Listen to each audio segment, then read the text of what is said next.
My name is Bobby, and I'm 52 years old. This Christmas morning, I'm sitting in my small kitchen here in Ohio waiting for my daughter Sarah to arrive. The coffee's brewing, and I can smell the cinnamon rolls baking in the oven. For months, I've been looking forward to this day, hoping to reconnect with my 28-year-old daughter after what feels like an emotional distance growing between us. We used to be so close, sharing everything from silly jokes to deep conversations about life. Those magical Christmas mornings when she was little, when her eyes would light up brighter than the tree itself, feel like a lifetime ago. But something changed when my ex-husband David remarried 2 years ago.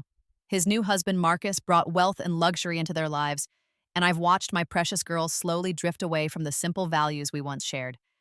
Before I begin this story, let me know where you're watching from. Hit that like button if you've ever felt your heart break during what should have been a joyful holiday, and don't forget to subscribe because what happened next completely changed everything I thought I knew about love and family. Looking back now, I realize the signs were there long before that devastating Christmas morning. David and I had divorced 5 years earlier when Sarah was 23, and we'd managed to keep things civil for our daughter's sake. We both loved her deeply, and despite our marriage not working out, we were committed to being good co-parents. The divorce itself was actually quite peaceful. We simply grew apart over the years, wanting different things from life, but we never let that affect our relationship with Sarah. Everything changed when Marcus entered the picture 2 years ago. He was a successful corporate lawyer with a corner office in downtown Cleveland, driving luxury cars and living in a sprawling $3 million estate in the most exclusive neighborhood. David had always been comfortable middle class working as an accountant, but nothing like this level of wealth. When David moved in with Marcus, suddenly, my daughter was exposed to a lifestyle I could never provide. Sarah began visiting less frequently, and when she did come by my modest two-bedroom house, she seemed distracted.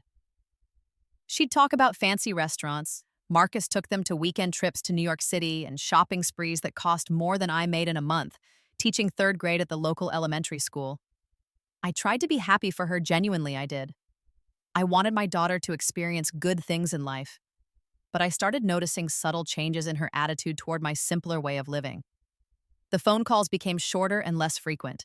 Where we used to talk for hours about everything and nothing, our conversations became brief updates about her job at the art gallery and vague mentions of family dinners at David and Marcus's place.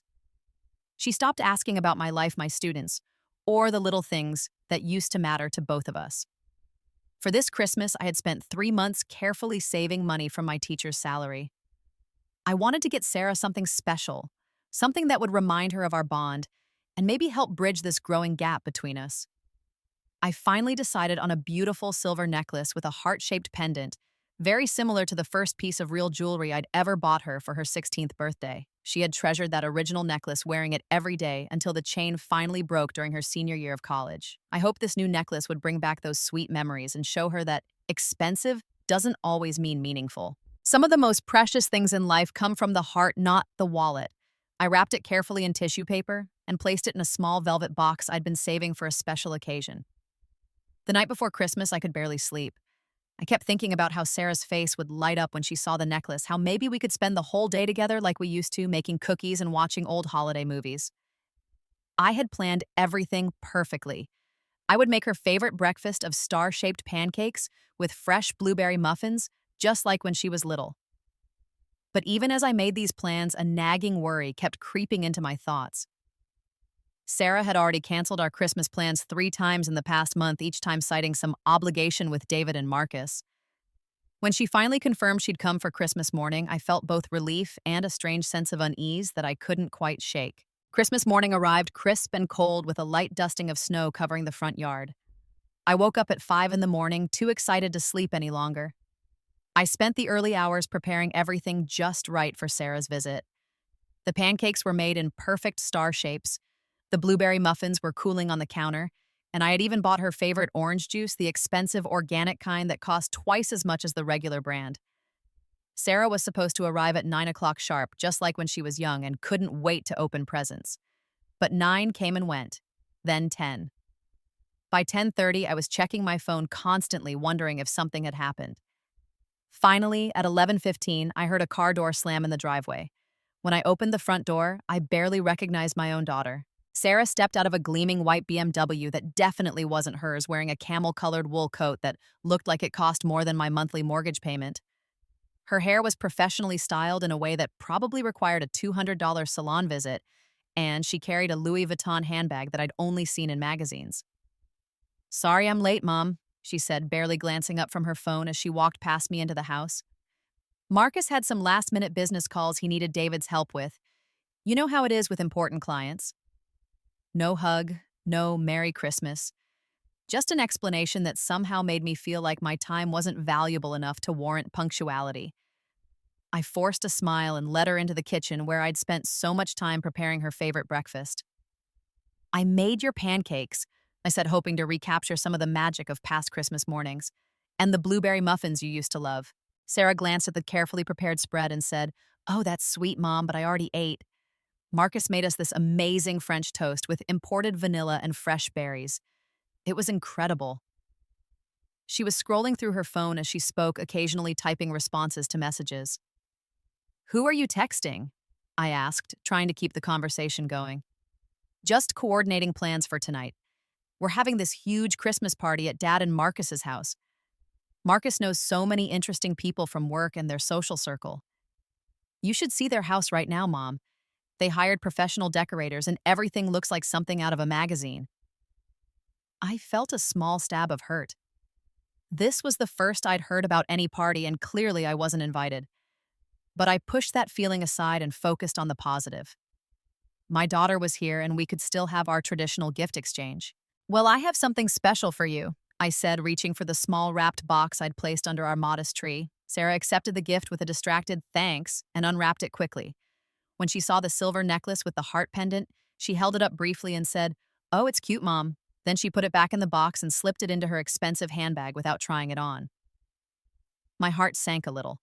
The old Sarah would have immediately asked me to help her put it on and would have admired it in the hallway mirror.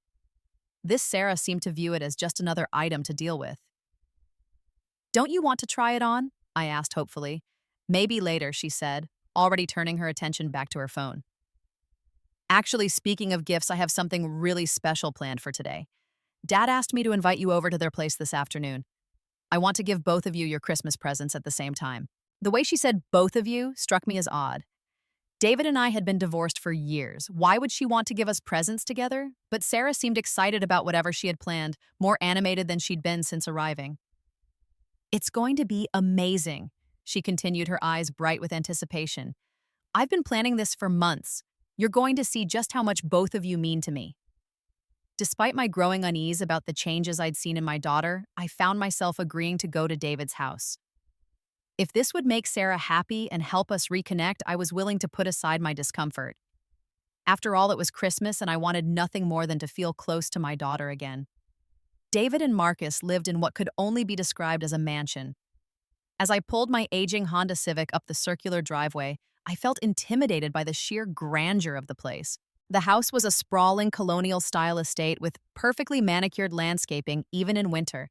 Professional Christmas lights outlined every architectural detail, and through the massive windows I could see a Christmas tree that must have been at least 12 feet tall.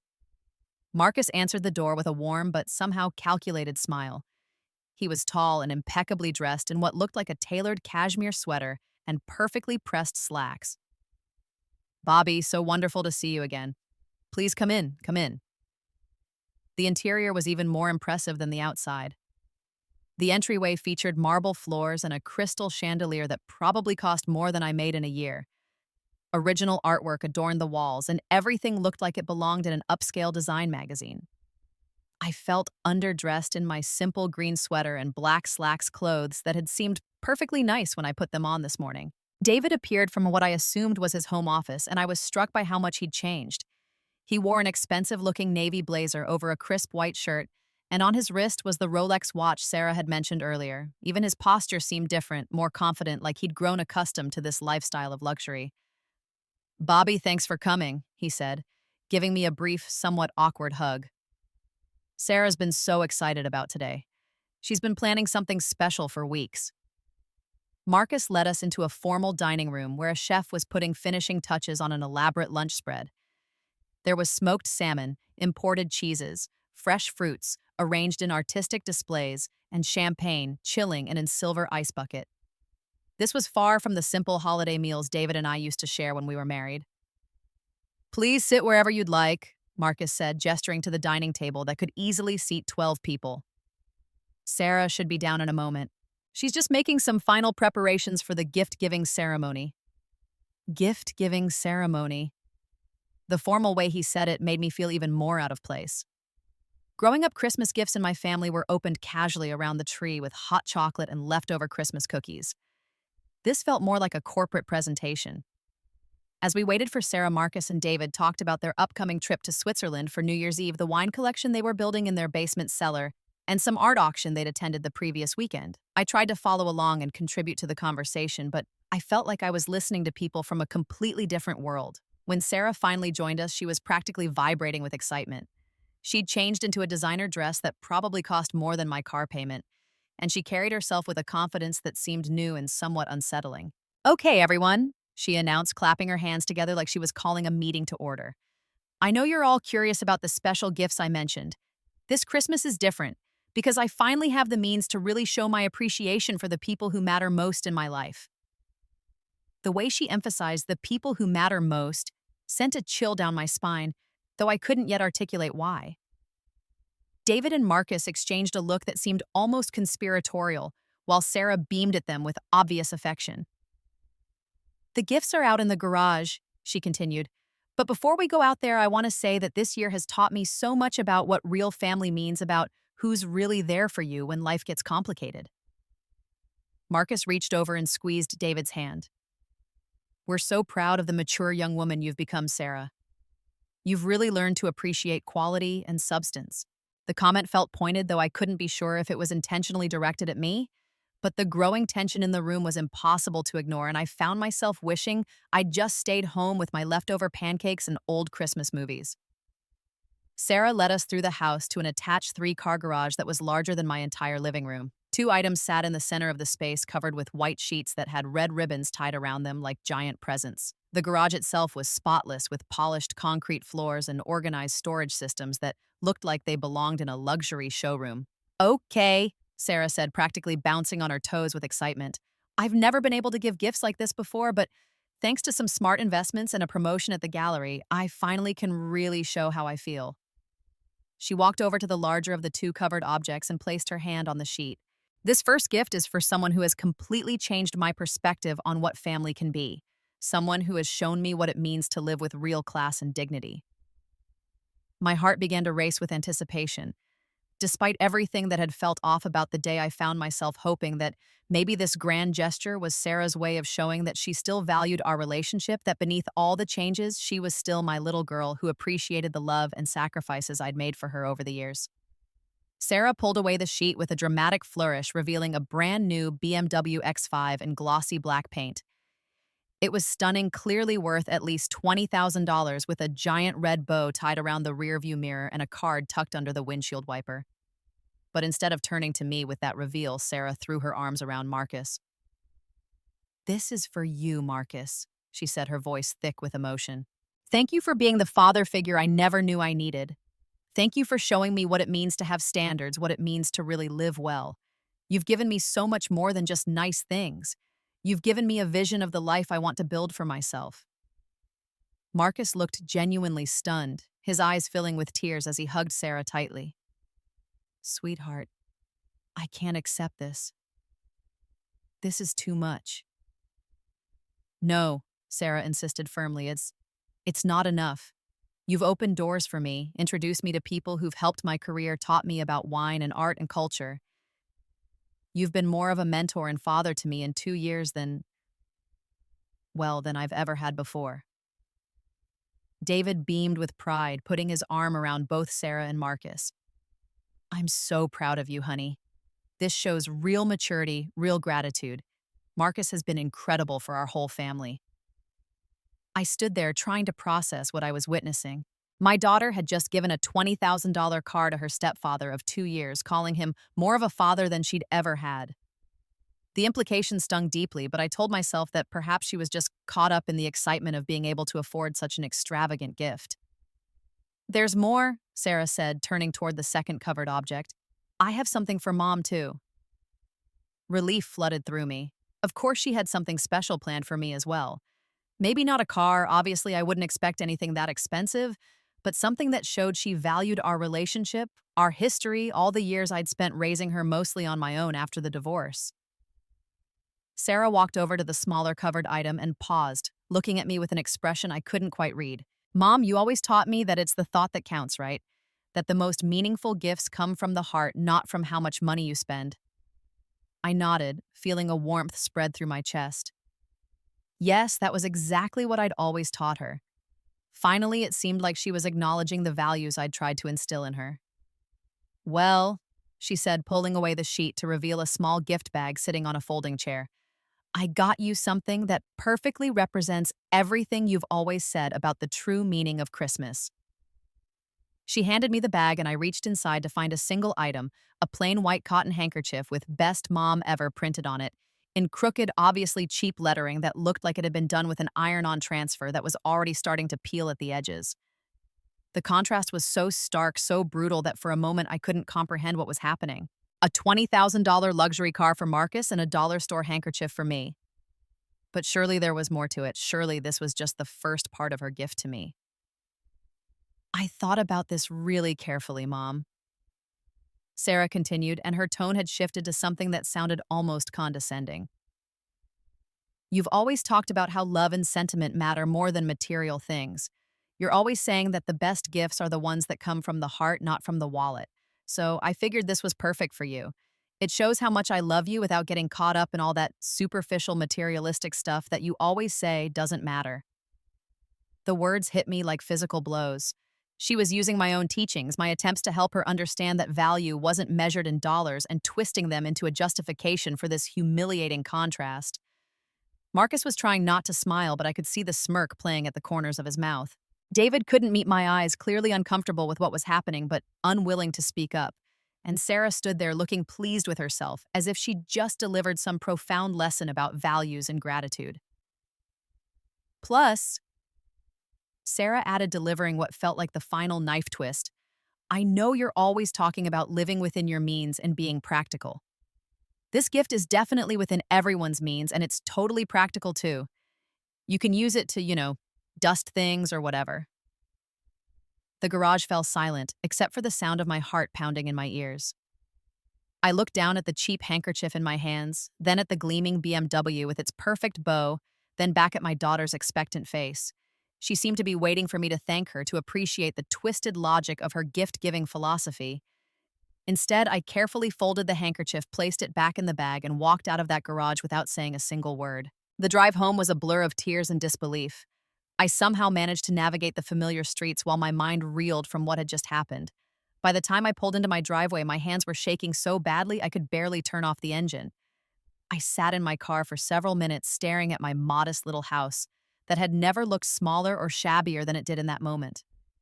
The Christmas lights I'd strung around the front porch seemed pathetic compared to the professional display at David and Marcus's mansion. Everything about my life suddenly felt inadequate, diminished by the cruel comparison my daughter had forced me to confront. When I finally made it inside, I collapsed on my couch and cried harder than I had since my own mother passed away 3 years earlier. But these tears weren't just about grief. They were about betrayal, humiliation, and the devastating realization that my daughter had become someone I didn't recognize. For hours, I replayed every moment of the afternoon, trying to understand how we'd gotten to this point. How had the sweet, thoughtful girl who used to make me construction paper cards and breakfast in bed on Mother's Day turned into someone who could be so deliberately cruel? When had Marcus's influence become so powerful that she would trade 28 years of our relationship for 2 years of luxury?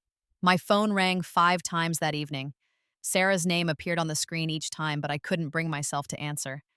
What could she possibly say? That it was all a joke, that she had another gift waiting for me, the damage was done, and no explanation could take back the public humiliation I'd endured. That night, I lay awake staring at the ceiling, and something fundamental shifted inside me. For years, I'd been making excuses for Sarah's behavior, telling myself that she was just going through a phase, that the influence of wealth and luxury would wear off eventually. I'd been sending her $800 every month to help with her expenses, maintaining a joint bank account so she could access money when she needed it, and continuing to pay for her car insurance, even though she was 28 years old and perfectly capable of handling her own finances. I'd been enabling her to live beyond her means while she increasingly treated me like an embarrassment from her past. I'd been subsidizing the very lifestyle that was turning her against the values I'd tried to instill in her. By morning, I'd made a decision that surprised me with its clarity and finality. If Sarah wanted to align herself with wealth and status, if she truly believed that Marcus was more of a father to her than I was a mother, then she could learn to live without the financial support I'd been providing all these years. I spent the day after Christmas making phone calls and visiting websites. First, I called the insurance company and removed Sarah from my auto policy. Then I went to the bank and closed the joint account that allowed her to access funds whenever she wanted. I called my financial advisor and revised my will, removing Sarah as the beneficiary of my life insurance policy and the inheritance of my house. The money I'd been sending her every month, along with the funds I'd been keeping available for her emergencies, added up to more than I'd realized. Without those expenses, I could actually afford to do things I'd been putting off for years, like the trip to Europe I'd been dreaming about since college. I booked a flight to Italy for the following month and enrolled in an intensive Italian language course that started the next week. For the first time in years, I was making decisions based entirely on what I wanted to do, not on what Sarah might need or want from me. When Linda, my closest friend and fellow teacher, called that evening to ask about my Christmas, I told her everything. Her response was immediate and emphatic. "It's about time," she said. "Bobby, I've been watching that girl take advantage of you for months. She's been treating you like an ATM while cozying up to Marcus's money. You raised her better than that, and if she's choosing to forget those lessons, then she needs to learn the hard way what it means to lose something valuable." Linda's support gave me the strength to follow through with my decision.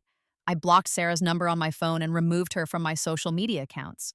If she wanted to communicate with me, she would have to make a real effort, not just send quick texts asking for money or complaining about her problems. For the first time in years, I felt like I was taking control of my own life instead of just reacting to Sarah's ever-changing needs and demands. The first week of January passed peacefully. I started my Italian classes, began planning my European trip, and enjoyed a sense of freedom I hadn't experienced in years. Without the constant worry about Sarah's financial needs and emotional drama, I rediscovered interests and friendships I'd been neglecting. But Sarah's world was apparently beginning to crumble. It started with phone calls from numbers I didn't recognize. When I finally answered one, thinking it might be related to my travel plans, I heard my daughter's voice, panicked and tearful. "Mom, why aren't you answering your phone? Why is my card getting declined? What did you do?" The desperation in her voice was startling. This wasn't the confident, sophisticated young woman who had humiliated me with a dollar store handkerchief while giving Marcus a luxury car. This was someone who had just discovered that actions have consequences. "I made some changes to my finances," I said calmly. "I decided I needed to focus on my own future instead of subsidizing someone who clearly doesn't value my place in her life." "Mom, you can't be serious. This is insane. You're acting like a child having a tantrum because you didn't like your Christmas gift." The fact that she could reduce what had happened to me not liking my gift showed how little she understood about what she'd actually done. But her panic was real, and it was growing by the day. Over the next several days, the calls became more frequent and more desperate. Sarah had apparently built her entire lifestyle around the assumption that my financial support would always be available. Her part-time job at the art gallery barely covered her rent, let alone the designer clothes, expensive dinners, and luxury purchases she'd grown accustomed to. "I can't pay my credit card bill," she sobbed during one call. "I owe $3,000 and they're threatening to cancel my cards. Mom, you have to help me. I made a mistake, okay? I'm sorry about the handkerchief. Just please stop this." But her apologies felt hollow, focused entirely on getting her financial support restored, rather than acknowledging the deeper hurt she'd caused. She kept calling it the handkerchief incident, as if reducing it to a minor gift dispute would make it easier to move past. "Sarah," I said during one of these conversations, "do you understand why I was hurt? Do you understand what that day represented?" Yes, I get it. The gifts weren't equal. I should have gotten you something nicer. But Mom, you always said money doesn't matter. You always said the thought counts more than the price tag. I was just trying to honor what you taught me." She still didn't get it. She truly believed that she'd been teaching me a lesson about my own values rather than recognizing that she'd used those values as an excuse to humiliate me publicly while showering expensive gifts on people who had more money than they knew what to do with. The most telling part was what happened with Marcus and David. According to Sarah's increasingly frantic phone calls, Marcus had begun to cool toward her once he realized she was no longer financially independent. The warm, fatherly figure who had accepted a $20,000 car was suddenly less available for dinners and shopping trips, now that Sarah couldn't contribute to the household expenses or pick up checks at expensive restaurants. Marcus says, "I need to learn to be more self-sufficient," Sarah complained during one call. "He says depending on parents at my age isn't healthy. But Mom, he doesn't understand. You've always helped me. It's what mothers do." David, meanwhile, was caught in the middle but ultimately siding with Marcus. According to Sarah, he'd told her that she needed to repair the relationship with me if she wanted family support, but he wasn't willing to offer financial help himself. His loyalty was clearly with his new husband and their comfortable lifestyle. The friends Sarah had made in Marcus's social circle were also proving to be fair-weather companions. When she could no longer afford to join them for expensive outings and couldn't reciprocate their lavish dinner invitations, they began excluding her from their plans. "Everyone's abandoning me," she cried during what would turn out to be our last conversation for several months. "Dad won't help. Marcus thinks I'm a burden. My friends don't want to hang out anymore, and now you're punishing me for one stupid mistake." "This isn't fair, Mom. I'm your daughter. You're supposed to love me unconditionally." "I do love you unconditionally," I told her. "But that doesn't mean I have to enable behavior that's harmful to both of us. Love sometimes means letting people learn from their choices." "This isn't love," she shouted. "This is revenge. You're trying to hurt me because your feelings got hurt. You're supposed to be the adult here." After she hung up on me, I sat in my quiet house and realized that she was right about one thing: I was acting like an adult. For the first time in years, I was making decisions based on principles rather than emotions, setting boundaries rather than trying to keep everyone happy. Sarah had made her choice on Christmas Day. She'd chosen status and wealth over family loyalty, chosen to align herself with people who valued her for what she could give them, rather than who she was. Now she was discovering what that choice actually cost. 3 months later, I was sitting in a cafe in Rome practicing my Italian with a friendly waiter who complimented my pronunciation. The morning sun streamed through the windows of the small trattoria near the Spanish Steps, and I was reading an email from Linda updating me on life back home. My European trip had exceeded every expectation. I'd spent 2 weeks in Italy, a week in France, and was planning to visit Greece before heading home. For the first time in decades, I was traveling alone, making decisions based entirely on my own interests and schedule. It was liberating in a way I'd never imagined possible. The money I'd been spending on Sarah's expenses had transformed into this incredible adventure. I was staying in charming bed and breakfasts, taking cooking classes, visiting museums, and having conversations with people from around the world. I felt more like myself than I had in years. My phone had been blissfully quiet for weeks. Sarah had stopped calling after our last confrontation, and I assumed she'd either figured out how to manage her finances independently or had found another source of support. Either way, the constant drama and financial emergencies were no longer my problem to solve. But Linda's email contained some interesting information about what had been happening back home. "Sarah came by the school last week looking for you," Linda wrote. "She looked terrible, honestly. Skinny, stressed out, wearing clothes I've seen her in before, which you know isn't like her. She wanted to know when you were coming back and seemed shocked that you were actually in Europe like you'd talked about for years. I think she assumed you were just hiding out at home waiting for her to apologize." According to Linda, Sarah had moved out of her expensive apartment and was now living with a roommate in a much less fashionable part of town. The gallery job, which had been more of a hobby when she had my financial support, was now supplemented by waitressing shifts at a chain restaurant. "She asked me to tell you that she's learned her lesson and wants to talk," Linda continued. "But honestly, Bobby, she still seemed more focused on getting her old life back than on understanding why she lost it in the first place. I didn't give her any details about your trip, but I did tell her that you seemed happier than you'd been in years." Reading Linda's email while sitting in that Roman cafe, I felt a complex mix of emotions. There was sadness for my daughter's struggles, but also a sense of validation that my decision had been the right one. Sarah was finally learning what it meant to be truly independent. To live within her means to understand the difference between wants and needs. I'd also been doing my own emotional work during these months abroad. I'd joined a support group for divorced women when I got to Paris, and I'd had many long conversations with fellow travelers about family dynamics and boundaries. I was beginning to understand that my relationship with Sarah had been unhealthy long before the Christmas incident. I'd been so afraid of losing her love that I'd enabled her to take advantage of me financially and emotionally. I'd been more focused on being needed than on teaching her to be self sufficient.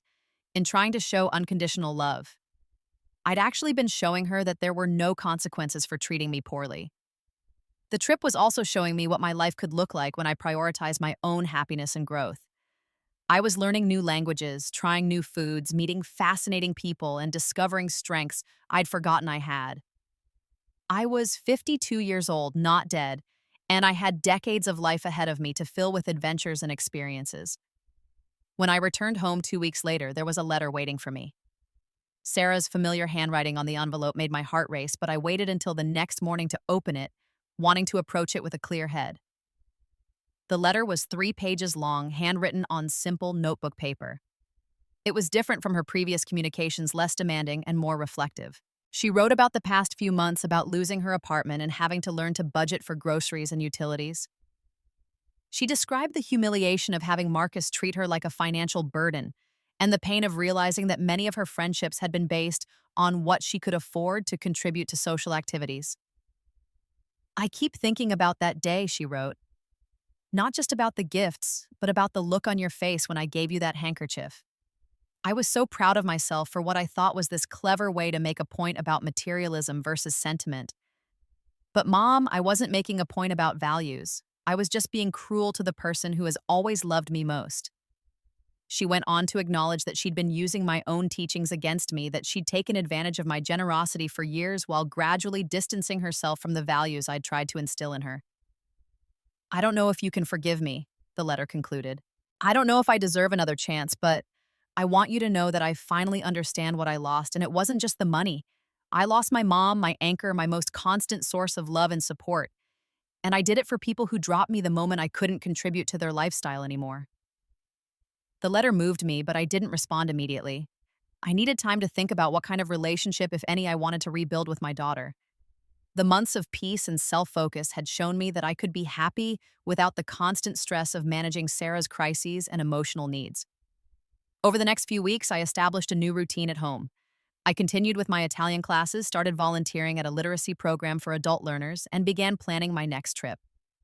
I also started dating for the first time since my divorce, meeting a kind man named Robert through my travel group, who shared my love of learning and adventure. My life had become richer and more fulfilling without the constant drain of Sarah's financial and emotional demands. I was no longer willing to go back to the old dynamic where I sacrificed my own needs and happiness to maintain her approval. But I also wasn't willing to close the door completely on my daughter. Love doesn't disappear overnight, even when trust has been broken. After a month of consideration, I decided to respond to her letter with an invitation to meet for coffee neutral territory, where we could have an honest conversation about whether a healthy relationship was possible. The woman who met me at the small cafe near my house was indeed a different person from the one who had handed me a cheap handkerchief while giving her stepfather a luxury car. Sarah looked tired and older, but also somehow more real than she had in years. She wore simple jeans and a sweater, her hair pulled back in a ponytail, and she carried herself with less artifice than I'd seen since before Marcus entered the picture. "Thank you for meeting me," she said simply. "I wasn't sure you would." We talked for 2 hours. Sarah told me about her new job, her smaller apartment, her struggle to adjust to a budget that didn't include regular financial help from me. She also talked about therapy, which she'd started after realizing that her pursuit of status and approval had left her isolated and unhappy. "I lost myself somewhere along the way," she admitted. "I got so caught up in Marcus's world and trying to fit into this lifestyle that wasn't really me that I forgot who I actually was. I forgot what you taught me about character and kindness and treating people with respect." I shared some of what I'd learned during my time away about the importance of boundaries and self-care, about the difference between love and enabling. I told her about my travels, my new activities, the life I was building that didn't revolve around her needs and crises. "I'm proud of you," she said, and for the first time in years it felt genuine. "You should have done this a long time ago. I was taking advantage of you and you were letting me. We were both responsible for how unhealthy things got." We didn't resolve everything in one conversation, of course. Trust takes time to rebuild, and patterns that took years to establish don't change overnight. But it was a beginning, a foundation for something that might eventually grow into a healthier relationship. I made it clear that I wouldn't be resuming financial support, that any relationship we rebuilt would need to be based on mutual respect rather than financial dependence. Sarah accepted this without argument, recognizing that my support had actually been harmful to her growth as an independent adult. I need to prove to myself that I can take care of myself, she said. And I need to prove it to you that I value you for who you are, not for what you can give me. 6 months later, our relationship was still a work in progress, but it was progress nonetheless. Sarah called regularly, not asking for help, but sharing genuine updates about her life. She remembered my birthday with a thoughtful card and a small plant for my garden gifts chosen with care rather than desperation or obligation. She never asked about my will or my finances, and she didn't complain when I talked about my travel plans or new activities. She seemed genuinely interested in my happiness, perhaps for the first time since she'd become an adult. The relationship with David and Marcus had remained strained. Sarah had learned that the love and acceptance she'd thought she found there had been conditional on her ability to contribute to their lifestyle. When she could no longer afford expensive gifts or pick up dinner checks, their interest in maintaining a close relationship had quickly faded. "I understand now why you and Dad got divorced," she told me during one of our coffee dates. "You have completely different values, completely different ideas about what matters in life. I spent so much time trying to impress him and Marcus that I forgot about the parent who actually raised me with integrity and love." It was painful to see my daughter learn these lessons the hard way, but I also recognized that she needed to learn them herself. No amount of lectures or warnings from me could have taught her what she discovered through her own experience. As for me, I was thriving in ways I'd never expected. My second trip to Europe was even more rewarding than the first, and I was already planning a visit to Southeast Asia. My relationship with Robert was developing slowly but meaningfully, based on shared interests and mutual respect rather than need or convenience. I'd also started writing about my experiences, both the travel adventures and the family drama, and I was surprised to discover that I had a talent for storytelling that resonated with other women facing similar challenges. My blog about learning to prioritize self-care and set boundaries had attracted a small but engaged readership. The most important lesson I'd learned was that loving someone doesn't mean sacrificing your own well-being for theirs. Sometimes, the most loving thing you can do is allow people to experience the consequences of their choices, even when those consequences are painful to watch. Sarah's journey toward maturity and self-awareness might never have happened if I'd continued to cushion her from the realities of adult life. My journey toward independence and fulfillment certainly wouldn't have happened if I'd remained trapped in a dynamic where my primary role was solving other people's problems. The cheap handkerchief Sarah gave me that Christmas morning was still tucked away in a drawer somewhere, not because I treasured it, but because it had become a symbol of an important turning point. It represented the moment I stopped accepting less than I deserved, the moment I recognized that respect is not negotiable even from people you love unconditionally. These days, when people ask me about forgiveness and family relationships, I tell them that forgiveness doesn't require you to go back to the way things were before. You can forgive someone while still maintaining boundaries that protect your own well-being. You can love someone while refusing to enable their harmful behavior. True love.